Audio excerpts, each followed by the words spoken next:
everyone, welcome back to my channel. My name is Alexa and today we are going to be doing my April reading wrap up. Everybody says this, but I feel like the year is absolutely flying by. Now, if you've been watching my monthly reading wrap up since I started my channel in January, you would know that in January I read 6 books, in February I read 8 books, in March I read 10 books, and I had this kind of streak going where I was increasing my books read by 2 each month.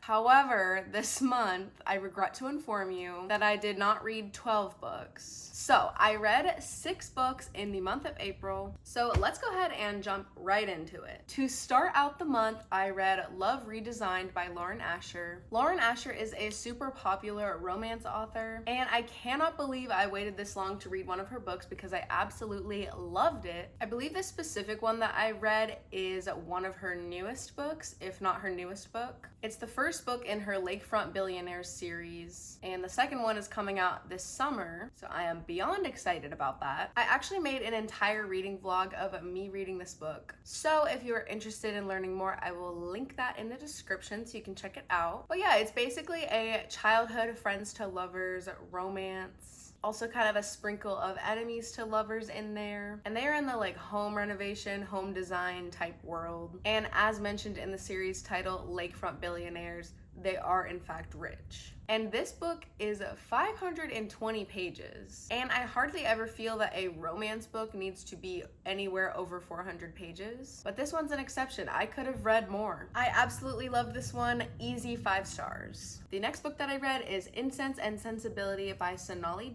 I got this book in a blind date with a book, and I made an entire video about this book as well. So I will link that in the description as well. I found in this book that a lot of the side stories were more interesting than the main romance going on in the book. And a lot of the plot kind of just unravels in the last like 50 pages. So it's kind of annoying to wait that long for the payoff in a book. But I think it was a good read. I would recommend it if it seems interesting to you. Honestly, I'm kind of shocked I didn't like this one more because Emily Henry actually has a blurb on the front of it. She says, "The kind of book you finish with a whole body happy sigh and a warm ache in your chest where the characters will live on." Unfortunately, I don't think I've thought about these characters since I finished the book, but that's just me. The next book that I finished is an audiobook. It is called Geek by Katherine Dunn. Going into this book, I thought it was going to be a horror book, but after looking up the genre on Goodreads, it says it is a novel/saga. So I think unfortunately this book is slightly misrepresented on the internet. It is essentially a book following a circus family. They basically use alcohol and drugs and other things to create freak children to have in their circus. And when I read the whole synopsis of the book, it sounded really, really interesting to me. But after reading the book, I don't know, it just kind of fell flat for me. I guess I maybe had specific expectations for it and it didn't exactly live up to those, which is not necessarily a bad thing because like I said, I think this book was kind of misrepresented on the internet as being this like crazy horror novel. And it was definitely calm, like graphic at times, but even listening to the audiobook, I was never like, oh my gosh, this is absolutely disgusting. I mean, it was just all right. I still think it is a good book and an interesting read if it sounds like something you'd be interested in, but I wouldn't like drop everything for this to be your next read. This book is also a bit old. It came out in 1989, which I did not realize until after I read it. I think perhaps if I'd read this in the 90s, it would have packed more of a punch, but I was also 0 years old in the 90s, so...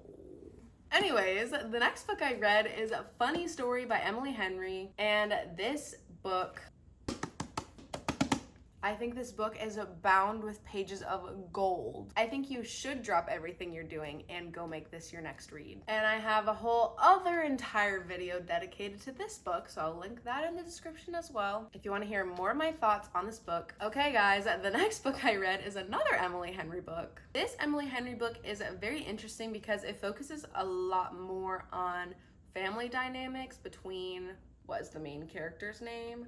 Nora and her sister. Basically, this book acknowledges a bunch of cliche rom-com tropes and plots. In the beginning of the book, they explain how we've seen a million times how there's this couple with this very type A, regimented, strict woman and a laid-back male. The guy goes on some work trip to some small town, finds some lady there, falls in love, realizes that this woman is not his true love, breaks up with her, moves to this small town, ends up marrying this other lady. So basically the main character in this book, Nora, is saying that she is the type A regimented strict woman. She works in publishing in New York. Nora's sister takes her on a getaway trip to Sunshine Falls, North Carolina, and they have this whole checklist of like small town things that they need to do in order to have an amazing trip, and Nora runs into her work rival Charlie while she's there. I think that's all I'm gonna say about it because the rest will just unravel as you read the story. I don't want to spoil it, obviously, but it's an Emily Henry book. Of course it's great. Not my absolute favorite of hers. We already know my absolute favorite of hers, but this one is good. I'm really glad I read this one. The final stop on my Emily Henry road trip is going to be People We Meet on Vacation. Alright guys, the last and final book that I read in April is Norwegian Wood by Haruki Murakami. Basically this book is a literary fiction book about a character named Toru. He's a young college student in Tokyo, and he has a deep relationship with a girl named Naoko, but their best friend tragically passes away, and it is essentially about Toru's relationship with Naoko and him going through life and basically learning what it means to experience and live through grief.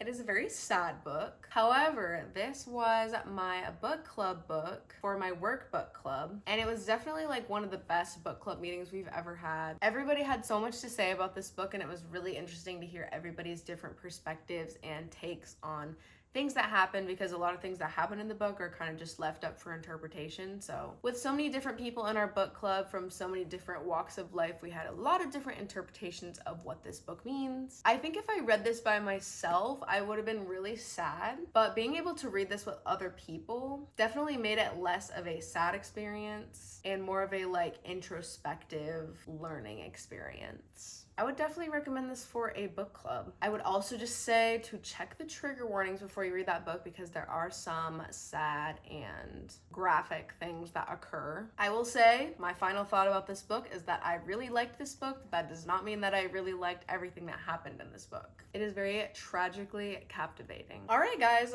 those are all 6 books that I read in April. As always, let me know if you have read any of these books down in the comments. If you liked this video, make sure to give it a thumbs up and leave a comment down below letting me know anything you want to let me know. Make sure that you follow me on Instagram and make sure that you are subscribed so that you can see more videos from me in the future. And I will see you guys in my next video. Bye!